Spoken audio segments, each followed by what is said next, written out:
Bien, regresamos, continuamos y tenemos el placer y el gusto de recibir a dos jóvenes virtuosos que se encapricharon de alguna manera, decir, esto lo podemos hacer y lo vamos a lograr. Y si yo le pongo el título, como ellos le han puesto, de la UTU a Hollywood, realmente suena medio como que te sorprende. Estamos en presencia de Franco Barrios. ¿Cómo te va, Franco? Acá andamos. Un placer. Asistente de dirección y editor del documental sobre Francisco Piria. ¿Está bien? Sí. Y después tenemos a Alex Flores. ¿Cómo andas, Alex? Contento.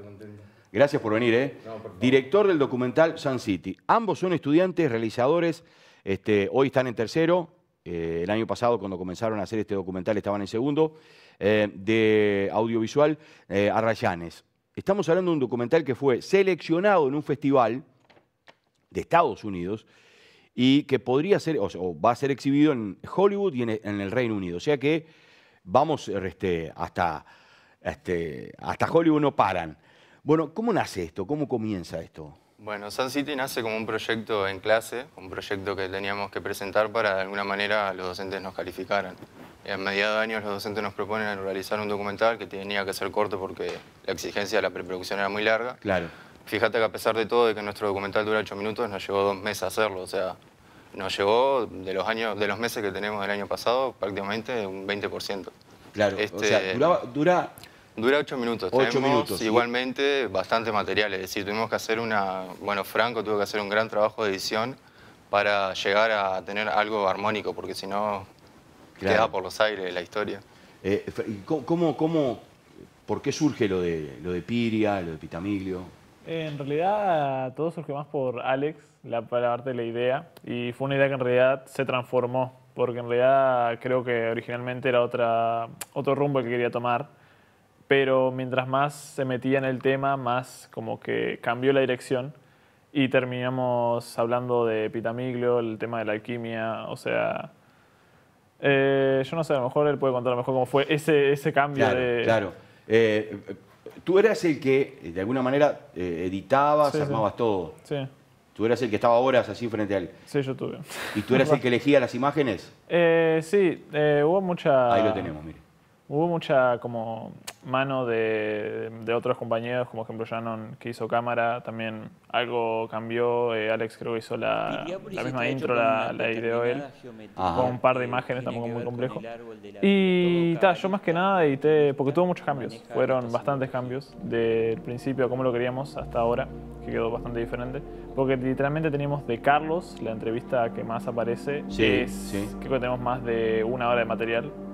Diría 2 horas, pero no estoy seguro ahora, pero hasta ahí podría llegar. Y claro, había que seleccionar qué partes queríamos poner, qué partes queríamos contar y dónde las queríamos meter. Y fue complicado más. Claro, además, ¿cómo haces para dejar material que es imperdible, que es un material extraordinario? Es difícil, ¿no? Decir, esto lo pongo, esto no. Claro. Aquí tenemos testimonios, ¿no? ¿Cómo fue la idea? Cuéntanos un poco, Alex. Nació en una clase justamente, donde Pepi Goncalves, nuestra profe de guión, y Jimena Carlevaro, la profe de producción, nos dicen es necesario que en este momento presenten ideas, no importa cuáles sean, temática libre, pero ya. A ver, ¿qué se les ocurre? Estábamos en la clase, ¿no? Así como si yo te dijera, bueno, ¿qué se te ocurre? Claro. Tenemos que hacer un documental, decí mi idea. Así que yo pensé, justamente, no sé si había habido hace poco, ¿no? Aquello de que se había escuchado, como que se decía, más o menos como leyenda y mito urbano, de que se veía la silueta de Piria en el castillo de Piria. Es verdad. Entonces recordé eso y le dije a los docentes, bueno, a mí me gustaría realizar un proyecto realizado justamente con esta temática, el castillo de Piria y el evento fantasmático.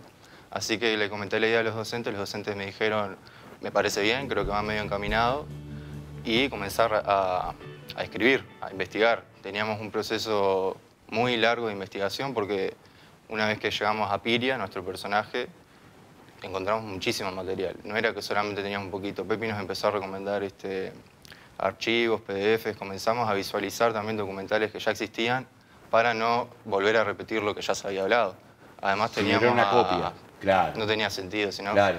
No sería original ya. Claro. Y también empezamos a ver principalmente entrevistas que le habían hecho a Carlos, porque Carlos era la persona a la cual le íbamos a hablar para que nos contara sobre la alquimia. Así que visualizamos también entrevistas que Carlos había hecho para de nuevo no repetir cosas que le habían preguntado. ¿Y quién le pregunta? Soy yo. Tú sos el periodista. No sale mi voz en el documental, claramente, porque no queríamos hacer eso de como si fuera una entrevista. Una entrevista, claro. Que fuera un testimonio de él. Exacto. Cada pregunta que yo hacía, es por eso le decíamos a Carlos, no intentá incluir la pregunta que yo te hago en la respuesta, porque mi voz nunca va a salir. Claro, no dialogues. Hay algo interesante igual, porque en el final del documental se puede escuchar mi voz, Sí. que Carlos pregunta, quedamos como en un entorno medio filosófico, porque Carlos pregunta algo de las semillas de las palmeras. Estamos hablando cuánta gente se prende a esto de la alquimia, una cosa así. Y Carlos pregunta, ¿cuántas personas se prenden? ¿Cuántas personas se prenden, vuelvo a decir? Y yo le dije 2 o 3. Y ahí muy al fondo se escucha mi voz, que es en el único momento que se llega a escuchar. Y Franco me dice, ¿querés que lo deje? Y yo le dije, sí, déjalo. Claro, quedó natural. Quedó natural. Se sabía que él estaba hablando con alguien, ¿no? Vamos a dejarlo, claro. Más allá que no era una nota, no era una entrevista, Exacto. sino que era contar algo que realmente había sucedido. Yo leí algo de la historia, ¿no? De Humberto Pitamiglio, que fue alumno de Piria, ¿no? Exacto. Y que además Pitamiglio tiene 3 castillos. Sí, sí. Es algo medio... Sí, sí, sí. Hay uno donde hay una heladería en Montevideo. Mm. Y tengo gente amiga que ha ido al que está en Montevideo y ha recorrido y dice que es magnífico. Y uno ahí comienza a conocer un poco la historia de estos tipos que también detrás de ellos, por ejemplo, de Piria se decía que era masón. Mm. Sí. ¿Qué hay de cierto en eso? Estuvimos averiguando, en realidad casi que información que buscamos por nuestra propia cuenta, se dijo de que Piria intentó entrar a la masonería, pero no le gustó el tema de que cobraran una mensualidad, no sé, hay como cierto pago supuestamente en la logia del Uruguay, una membresía, digamos, que se usa para... Se y negó. como que no le gustó mucho por ese lado y al parecer no se metió. Igual, como todas estas, no sé si llamarles sociedades, utilizan la simbología, entonces algunas personas decían, sí, Piria era masón, pero no necesariamente era masón. Se usaba cierta simbología en la ciudad de Piria, en su construcción, pero no quiere decir que Lo decía mismo que en el sea documental, masón. que compartían mucha simbología y a veces había como una confusión de ciertas como comparaciones. Ajá. Pero podía ser uno, podía ser el otro, podía ser todos y como era muy complejo el tema de cómo funcionaba, cómo funcionaba su sistema. Sí. Claro, había como... se desconfundían. El guión y por dónde iban, ¿lo escribiste tú? Sí, tuve ayuda de Shannon principalmente, con Shannon, bueno, en realidad todo el equipo, una vez que más o menos teníamos como esta idea que te conté, ya nuestros compañeros más o menos se fueron sumando. Ese mismo día se fue sumando la productora Antonella, se fue sumando Johan, Franco también. La idea, digamos, principalmente se la dije a Shannon, que es la directora de fotografía, y yo con Shannon suelo casi que trabajar casi siempre en los proyectos, ¿viste? Es como mi mano derecha prácticamente de los proyectos.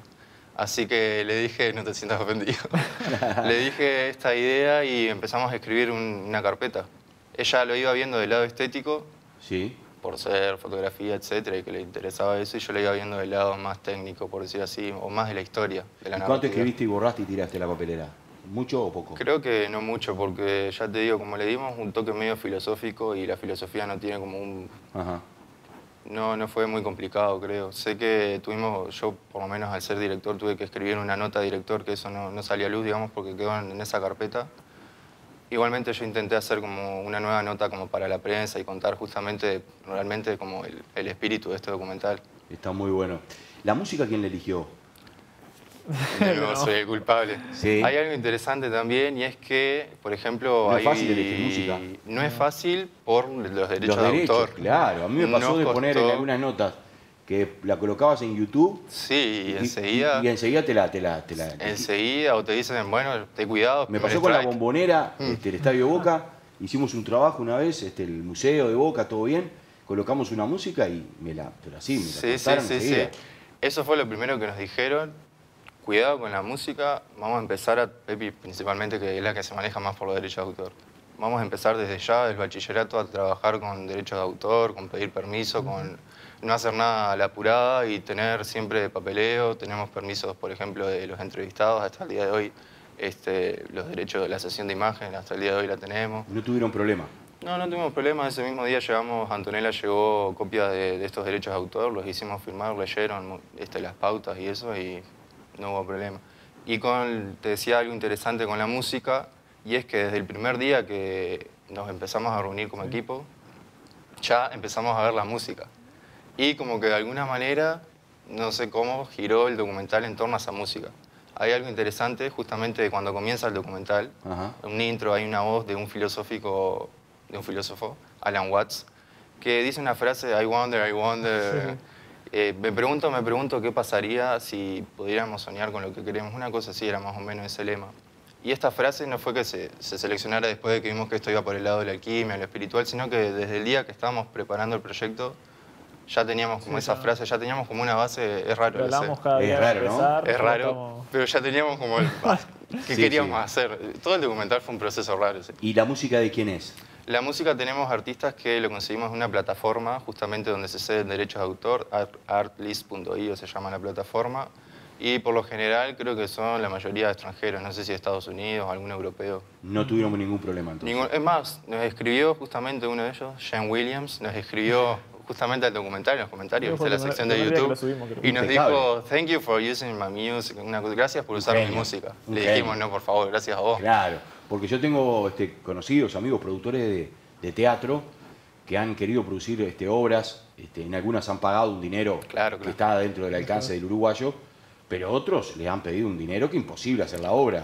Entonces, me imaginaba ustedes, ¿no? Sí, nosotros sí o sí teníamos que ir. Claro, además, era todo a corazón. Yo por lo menos pensé, bueno, somos artistas locales, digamos, vamos a usar también de alguna manera, capaz que no un artista, bueno, justo no eran artistas locales uruguayos, pero sí en sus países no son las estrellas, digamos, los artistas.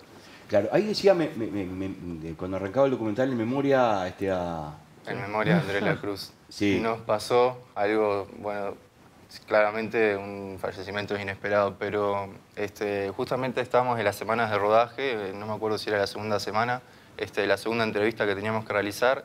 Un martes me llega la triste noticia de que papá de Franco fallece. Ajá. Y justamente yo le dije, bueno, Franco, si querés, hacemos tranquilo, no es necesario, porque eso fue el martes, creo, de esa semana. Una entrevista, no le creo. Y el viernes teníamos que rodar la entrevista con Carlos y era ya era la última parte del rodaje. Y le digo, Franco, le comenté también a los profes, tranqui, ya hablé con los profes, si querés, no es necesario, si te sentís, digamos, en este momento de duelo, quedate, hace duelo. Y Franco me dijo, no, tranqui, estoy bien, voy a ir. Entonces yo le dije, por privado le dije a Jimena, porque Jimena ese día nos acompañaba, nuestra docente a cargo del rodaje. Le dije, Jimena, mirá lo que pasó, le conté la situación y le dije, lo que yo propongo como director es a partir de este momento dedicarle el documental al papá de Franco, todo lo que hagamos a partir de ahora. Y en el momento en que tengamos que empezar el rodaje, el día de rodaje, que era en la Fuente de Venus justo, le dije en el grupo la situación, o sea, estamos reunidos los 5 más Jimena, y les dije, bueno, antes de empezar el día de hoy, quiero que hagamos un minuto de silencio. Estamos ahí en la Fuente de Venus, hicimos el minuto de silencio y después seguimos con el día de rodaje. Con la grabación. Increíble, ¿no? Se dio un hecho fue inesperado. Sí. Todo el documental fue inesperado, la verdad. ¿Sí? Sí, fue una experiencia. ¿Con qué cosas te encontraste haciendo, por ejemplo, en el rodaje que nunca imaginaste que ibas a estar haciendo? No sé. Bueno, ni idea, sinceramente. Hubo muchas cosas porque en realidad eso era nuevo para mí, eso del documental nunca habíamos hecho antes. Hicimos una vez, pero como era dentro de la misma instalación de Arrayanes, no era la gran cosa. Claro. Pero sí. En exteriores sí. Claro, en exteriores fue como la primera vez que tuvimos que realmente salir, pedir un permiso para salir mismo, porque es todo un tema sacar los equipos.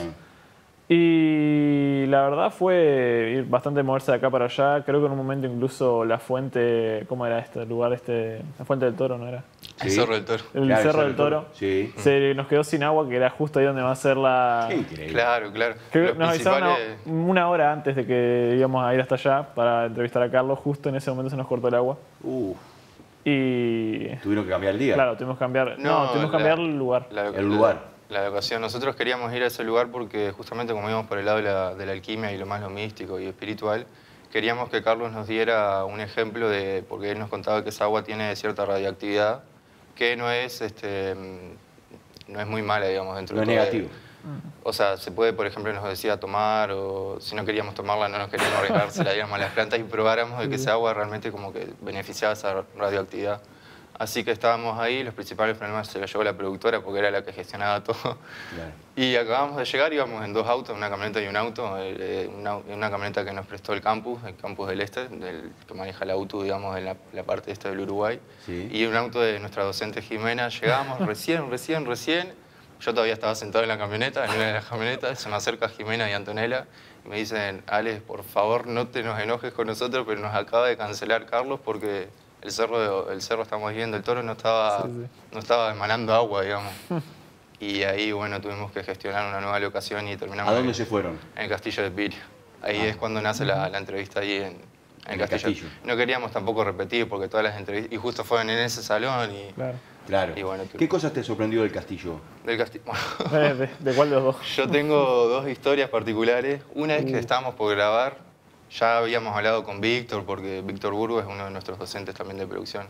Y él nos decía: sí, no se asombren si les llega a pasar cosas misteriosas, porque a mí como productor, digamos, me ha pasado de que en ciertas locaciones pasan cosas raras, y él nos contó historias. ¿Como que se caen cosas o qué? Sí, por ejemplo, él nos contó una vez que estaba grabando un apartamento y habían pintado una pared y luego aparecieron cosas en esa pared, cosas así, ¿viste? Entonces, bueno, no se asusten. Nosotros llegamos al Castillo de Piria, estamos en el segundo piso, en el pasillo. Y dijimos, estamos viendo locaciones en realidad, entonces estamos con la cámara prendida y el boom conectado del micrófono. Y íbamos como probando, acá se escucha bien, mucho eco, íbamos viendo, viste, el lado estético y el sonido. Estamos en el Castillo de Piria, no sé qué nos pasa, nos comienza a fallar la cámara, el audio principalmente, el audio no nos agarraba, estaba todo bien configurado, no nos agarraba. Nos metemos al salón donde terminamos haciendo la entrevista, nos agarra. Y le dijimos a Carlos, ¿viste? Y Carlos en sí, lo que pasa es que justo ahí, Carlos lo veía del lado, justo pasa una línea de radioactividad, nos decía Carlos, y nosotros, bueno, puede ser.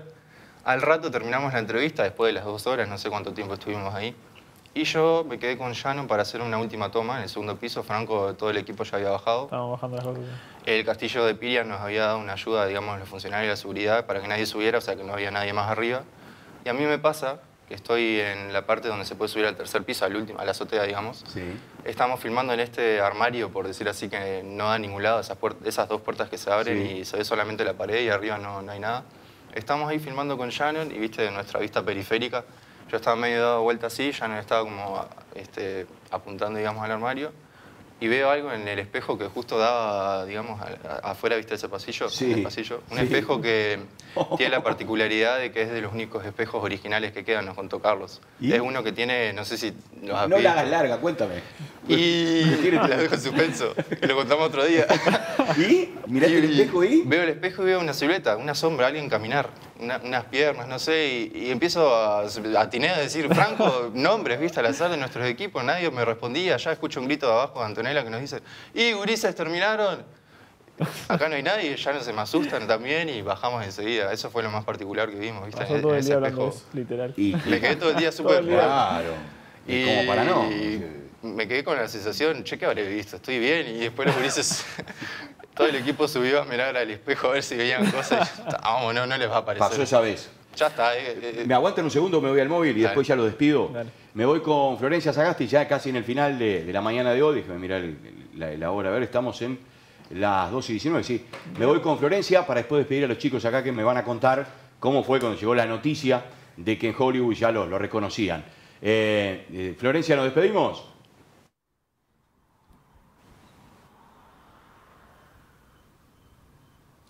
Gustavo, antes de despedirnos, acá nos vinimos frente a las instalaciones de la Intendencia de Maldonado, porque estamos por hablar con el director de Transporte y Tránsito, Juan Pígola, para contarnos todas estas medidas que está tomando la Intendencia en materia de prevención por el coronavirus. Muchas gracias por recibirnos, Juan. Y bueno, como también adelantamos antes, estamos manejando 2 micrófonos justamente por cuestiones de prevención. Me parece muy bien, muchísimas gracias por estar. Un saludo grande a la audiencia y bueno, en un momento de contingencia, tratar de aunar esfuerzos para tratar en forma conjunta solucionar esta problemática que nos ha llamado a la responsabilidad sobre todo, ¿no? Algo que con mi edad nunca lo había tenido que enfrentar, nunca me había pasado nada así y lo cual asumo las preocupaciones que puedan corresponder inherentes a mi dirección, como así lo asume hoy por hoy todo el Ejecutivo, tratando de buscar soluciones que nos permitan ir un pasito más adelante de las diferentes situaciones que se pueden llegar a dar, que lo hemos visto reflejado en el mundo, ¿verdad? ¿Y cuáles son las principales medidas aquí en el departamento de Maldonado? en materia de transporte, varias, ¿no? Muchas, inclusive ayer estuvimos reunidos junto con el intendente, todo el gabinete, hasta avanzadas horas de la noche, donde primero que nada se prorrogaban la licencia de conducir por 30 días, los vencimientos de la licencia de conducir. En el día de mañana ya se van a suspender el otorgamiento de licencia de conducir porque ya estábamos dejando de dar la charla de manejo defensivo. Por otro lado, dejamos de hacer los prácticos en pista y también estamos otorgando en la zona en el área de registro de vehículos se están haciendo solamente empadronamientos, o sea, no se están haciendo ni reempadronamiento, ni entrega de chapas, ni recepción de otro tipo de trámites. A nivel de la zona de la Dirección General se dejaron de realizar la recepción de los carnets de estudiantes hasta el próximo llamado, que pasemos un paso, este tema de contingencia, que nucleaba mucho público, todo lo que tiene que ver con cuidacoches, solamente recibimos las demandas. Todo lo que tiene que ver con taxímetro, remises y Uber, solamente demandas, no recepcionamos ningún trámite. Hemos tratado de reducir al máximo la operatividad de las oficinas a los efectos de poder lograr un mejor control de lo que podría llegar a ser una contaminación. Hemos logrado hacer turnos rotativos de atención, cosa que no quede desprovista si por un contagio puntual, al mandar los compañeros que queden en cuarentena, nosotros poder seguir manteniendo otro grupo de trabajo. Ha sido una acción responsable que de alguna manera pretendemos transmitir como una inquietud de la administración en favor de la población de Maldonado. Nosotros entendemos de que puede causar molestias algunas de las situaciones, pero lo más importante de todo es que nos quedemos en nuestras casas, que asumamos nuestras responsabilidades a partir de la menos contaminación posible y la menos interacción posible a los efectos de poder cortar esto que recién comenzó, que es una pandemia y que de alguna manera ha causado estragos en el mundo. Y la gente que tiene que seguir transportándose de un lugar al otro, bueno, la gente que tiene que seguir trabajando como nosotros, que se tiene que subir a un ómnibus o transporte público, ¿qué medidas se están tomando? Se mantuvieron con una acción responsable por parte de las empresas y de los trabajadores. Ayer tuvimos una reunión donde nosotros marcamos un protocolo de higiene para los vehículos. Tenemos varios inspectores que están trabajando en la fiscalización de esos procedimientos. Se están utilizando desinfectantes como puede ser el hipoclorito de sodio o los amonios cuaternarios en la fumigación, más la utilización de alcohol en los pasamanos y en los asientos. Hay una planilla que nosotros estamos fiscalizando para los efectos de ver cómo se están llevando esos contactos y se suben los inspectores y controlan eso. Y por otro lado, en base a la sugerencia del gobierno, se redujeron las líneas a frecuencias de domingos y feriados porque de alguna manera se trata de que haya menos personas en la calle que lo que había, ¿no? Bueno, muchas gracias, Juan. La verdad que es súper interesante y además, bueno, es importante destacar que son medidas que, como bien decías recién, se van a seguir tomando, ¿no?, paulatinamente según cómo se vaya actualizando la situación en el país. Sí, nosotros fundamentalmente lo que tratamos de hacer es actuar en base al beneficio del común mayor. Hay personas que evidentemente se pueden sentir resentidas por alguna de estas medidas y esperamos que sepan disculparnos, pero hay una actividad y una responsabilidad por parte del intendente conjuntamente con nosotros, con su equipo, en tratar de hacer lo máximo posible para que esto de alguna manera se termine. Y ojalá sea pronto, porque esta incertidumbre y esta necesidad de volver a soñar con el Uruguay que queremos se nos hace cada vez más imprescindible. Bueno, y tengo que hacerte una pregunta más relacionada en materia de tránsito, ¿no? Porque los vecinos también de Canal 11 están viendo trabajar ya desde hace varios días a gente ahí en el semáforo que se está instalando en Avenida Córdoba y Louvre. ¿Cómo sigue este proceso y cuándo se puede esperar que comience a funcionar? Estamos terminando la parte de señalización horizontal, la pintura de calle, y cuando esté terminado eso se va a poner en destello y inmediatamente va a estar funcionando. Muchísimas gracias. A ustedes. Gustavo, ahora sí, seguimos con ustedes. Me despido. Bien, muy bien, Florencia. ¿Sí, no? Creo que no nos volvemos a ver. Cerramos por ahí, ¿te parece? Nos reencontramos mañana.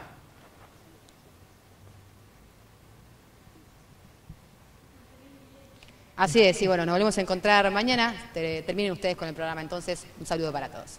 Muy bien, así pasó el móvil de Florencia Sagasti con Marcelo Birno hoy acompañándola en la cámara. Para despedir a Franco y a Alex, ¿cómo fue que fueron seleccionados en este documental?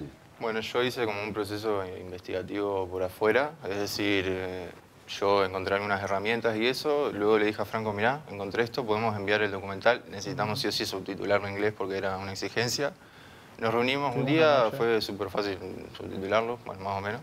Sí, bueno, porque había palabras muy... que nos ayudó a subtitular las partes más complicadas. Claro, ¿cómo se llama? Estela se llamaba, que nos ayudó sobre todo en la parte esta que es más de una grabación, que habla de forma muy antigua. Claro, eso era mucho más complicado de traducir. Claro. Porque, claro, usaba un tipo de vocabulario que para nosotros que sabemos inglés así como medio básico es medio... Es difícil de entender. Claro. Y una vez, ya te digo, subtitulado, lo mandamos en una plataforma, Film Freeway se llama, si la quieren buscar. Sí. Lo subimos ahí, quedamos en stand-by esperando y el 2 de marzo nos llega el correo diciendo que quedamos seleccionados en nuestro documental en este festival. Y ahora el siguiente proceso se abrió una ronda de competición, digamos, donde todos los cortos seleccionados reciben votos.